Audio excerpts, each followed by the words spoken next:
नमस्कार मित्रों। समय बैंक, आपने जो ये नाम सुना, यह नाम आपको ऐसा लगता होगा जैसे पहली बार सुना है। दोस्तों, हमने मनी बैंक देखा है, ब्लड बैंक देखा है, गोल्ड बैंक देखा है, लेकिन समय बैंक, एक समय बैंक है इस दुनिया में। आज हम उसी की चर्चा करेंगे। कहानी बड़ी ही इंटरेस्टेड है।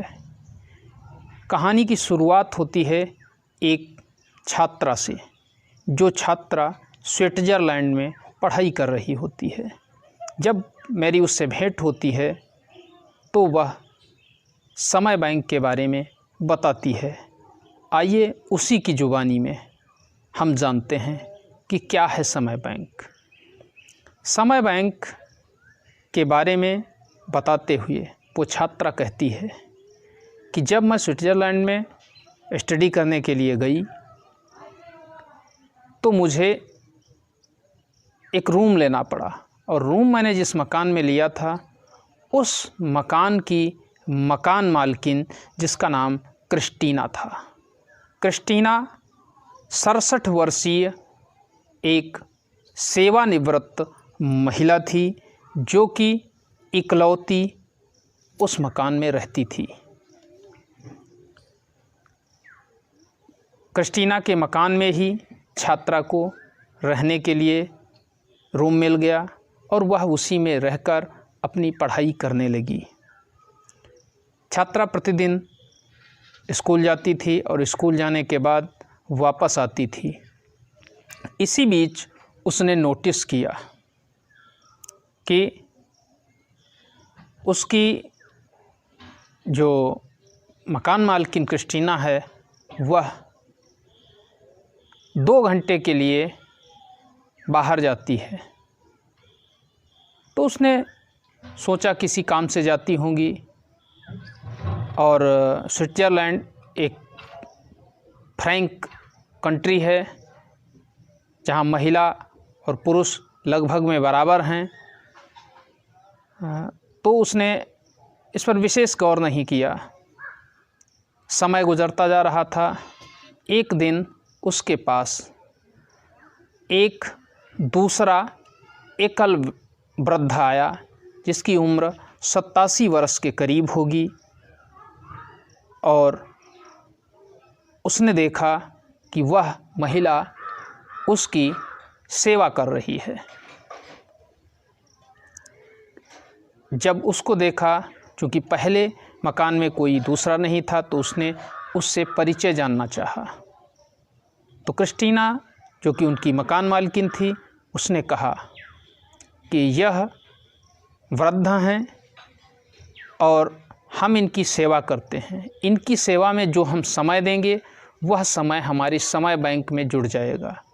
समय बैंक शब्द सुनते ही क्रिस्टीना के लफ्ज़ों पर जब समय बैंक आया तो छात्रा कुछ अचंभित होकर उसे देखने लगी, और उत्सुकता बढ़ने के कारण उसने पुनः प्रश्न किया और उसने पूछा, माताजी, यह समय बैंक क्या है? क्रिस्टीना, जो कि सेवानिवृत्त हो चुकी थी और स्विट्ज़रलैंड में पर्याप्त मात्रा में पेंशन मिलती है, जिससे कि सेवानिवृत्त व्यक्ति अपना आराम से गुजारा कर सके, यह सब जानने के बाद छात्रा ने पूछा कि फिर इस उम्र में आपको इसकी क्या आवश्यकता है? तब उस महिला ने बताया कि समय बैंक के बारे में विस्तार से सुनो। दरअसल हमारे देश स्विट्ज़रलैंड में स्विस फेडरल सामाजिक सुरक्षा मंत्रालय द्वारा एक वृद्धावस्था पेंशन कार्यक्रम विकसित किया गया है, और इस कार्यक्रम के तहत यह समय बैंक है। हम रिटायरमेंट के बाद जब तक स्वस्थ रहते हैं तब तक जितना भी समय हम दूसरों की सेवा में अपना देंगे, वह समय हमारा समय बैंक में जमा कर लिया जाएगा। और जब कभी हमें कोई परेशानी होगी, कोई बीमारी होगी, कोई अस्वस्थता होगी, तब हम मैं ब्याज सहित वह समय बैंक से ले सकते हैं। ऐसी स्थिति को सुनकर छात्रा के मन में उत्सुकता और बढ़ी और इसको थोड़ा डीपली जानने की चेष्टा की। तब उसने बताया कि देखिए, हमारे देश ने ये जो कार्यक्रम शुरू किया है, इसके लिए कुछ मानक हैं।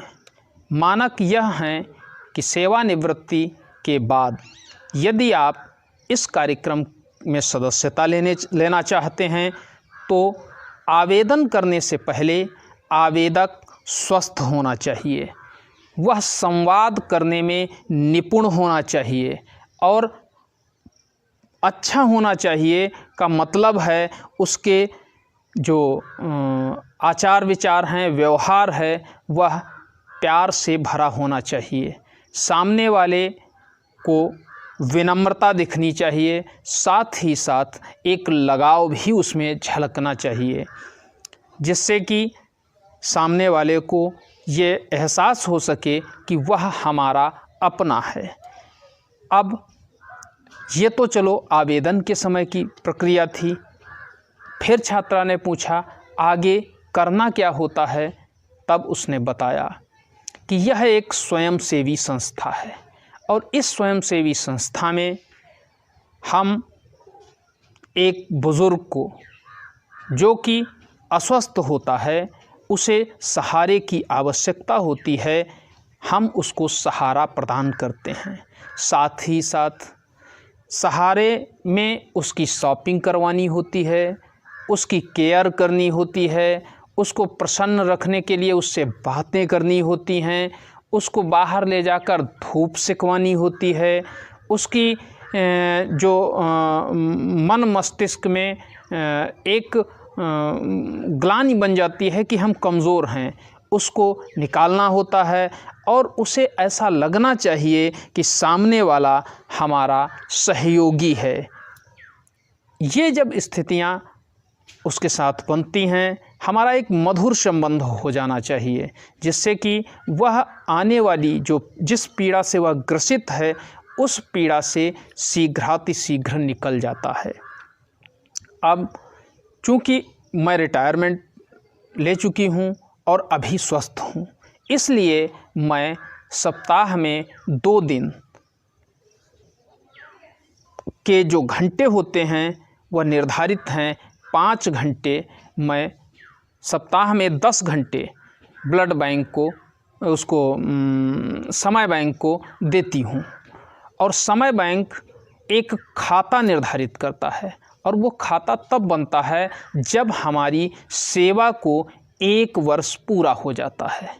और जो समय मैंने 1 वर्ष के अंदर समय बैंक को दिया है वह हमारे समय बैंक खाते में जोड़ दिया जाता है और समय बैंक खाते में जितना समय हम स्वस्थ रहते हुए देते हैं, उस समय का एक कार्ड मिलता है समय बैंक का, जो कार्ड यह बताता है कि हमने कितना समय संगठन में दिया है, लोगों की सेवा में दिया है।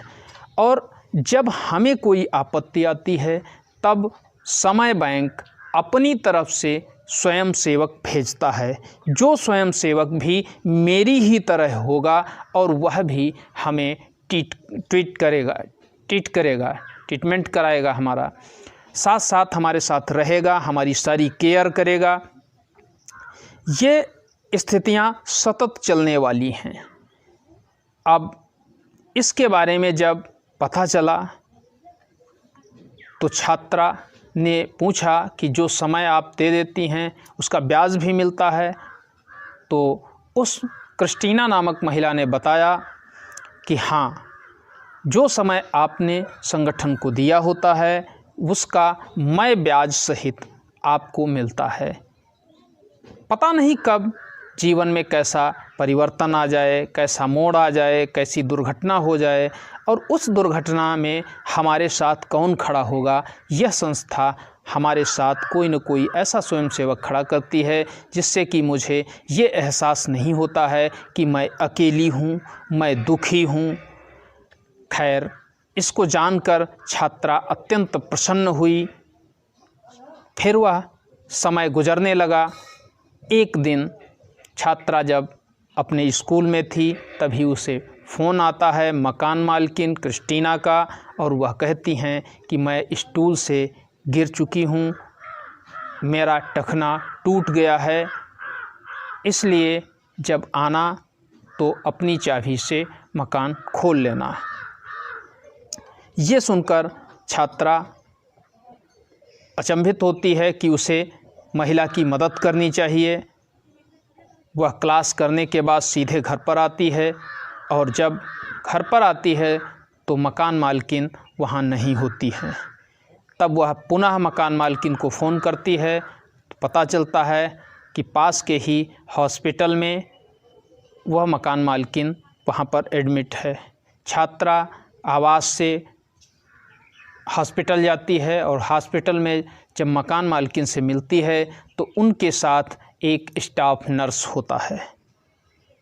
महिला उस स्टाफ नर्स की तरफ इशारा करते हुए उसे बताती है कि मैंने आवेदन कर दिया था कि मुझे समय की आवश्यकता है, समय बैंक ने ये स्टाफ मेरे लिए, ये स्वयंसेवक मेरे लिए भेजे हैं, अब ये हमारी केयर कर रही हैं।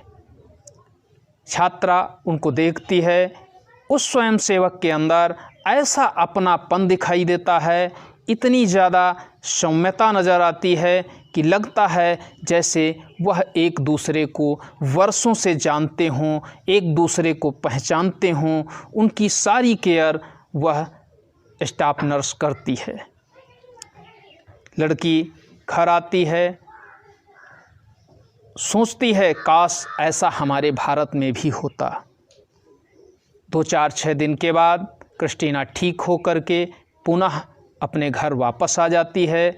अब चूंकि वह स्वस्थ हो चुकी थी तो वह स्वयंसेवक जो उसकी मदद करने के लिए आया था वह अपने वापस चला जाता है या दूसरे की सेवा में पहुंच जाता है।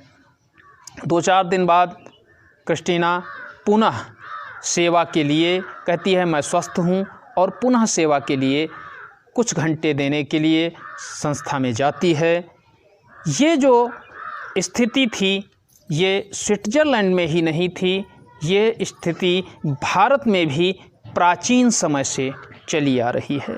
हम देखते हैं हमारे यहाँ सहकारिता मंत्रालय होता है, सहकारी समितियाँ होती हैं हमारे यहाँ। छोड़िए इनको कोई नहीं जानता है, तो ये तो जानते हैं कि हम 4 लोग होते थे और जब हमारा छप्पर चढ़वाना होता था तब हम 4-5-6 लोगों को इकट्ठा कर लेते थे, भाई हमारा छप्पर चढ़वा दो। कोई मना नहीं करता था। कारण क्या था कि आज यदि मैंने उनसे छप्पर चढ़वाया है तो कल उनको भी मेरी आवश्यकता छप्पर चढ़वाने के लिए होगी। इसी तरह से शादी विवाह इत्यादि होते थे और शादी विवाह में सारे लोग कुछ न कुछ देते थे जिससे कि उस एक व्यक्ति की मदद हो जाती थी, और जब उसको आवश्यकता होती थी तब वह उनको कुछ न कुछ प्रदान करता था। ये कार्यक्रम हमारे यहाँ बहुत प्राचीन समय से चले आ रहे हैं, लेकिन हम अपनी परंपराओं को आज भूल चुके हैं। हम वेस्टर्न कल्चर की तरफ दौड़ रहे हैं, लेकिन हम ये नहीं समझ पा रहे हैं कि वेस्टर्न कल्चर भी आज भारतीय कल्चर को ही स्वीकार करता जा रहा है, क्योंकि बिना भारतीय कल्चर के इस विश्व का उत्थान होना संभव नहीं है। क्योंकि दुनिया का एकमात्र संस्कृति ऐसी है जो वसुधैव कुटुंबकम के बारे में सोचती है। जब उस छात्रा ने मुझे बताया मैं भी हतप्रभ था, क्योंकि पश्चिमी देशों में इसकी आवश्यकता क्यों पड़ी, और जिस देश में यह वर्षों से होता चला आ रहा है उस देश से यह गायब कैसे हो गया। कैसे ये परंपरा हमारे देश से चली गई? ज़रूर कहीं न कहीं हमने दूसरे के रंग में खुद को रंगने की वजह से भारी मिस्टेक की है। हम आज आप लोगों से और देश के समस्त युवाओं से ये आग्रह करना चाहते हैं कि ऐसी परंपराएं जिनसे समाज को एक दिशा मिलती थी, समाज को बल मिलता था, समाज को सहयोग मिलता था, ऐसी प्रथाओं को पुनः प्रारंभ करने की दिशा में कार्य करें और एक दूसरे के साथ सामंजस्य बनाते हुए आगे बढ़ें। क्योंकि हम आज विश्व गुरु बनने की चेष्टा रखते हैं और विश्व गुरु वही व्यक्ति देश बन सकता है जिस देश का प्रत्येक नागरिक जितना अपनी मातृभूमि से प्रेम करता है उतना ही मानवता से भी प्रेम करने वाला हो। अतः इस तरह के जो भी विचार हैं आप हमें कमेंट में दे सकते हैं कि क्या क्या सुधार हो जिनके बारे में कौन कौन से ऐसे टॉपिक हैं जिनके बारे में हम आपको अवगत कराएं। साथ ही हमारे चैनल को सब्सक्राइब करें, इस वीडियो को लाइक करें और शेयर करें, जिससे कि ज़्यादा से ज़्यादा लोगों के पास ये जानकारी पहुँचे और उनके विचार हम तक पहुँच सकें, जिससे कि हम उनके द्वारा दिए गए टॉपिक पर अगला वीडियो लेकर आएँ। धन्यवाद मित्रों, नमस्कार।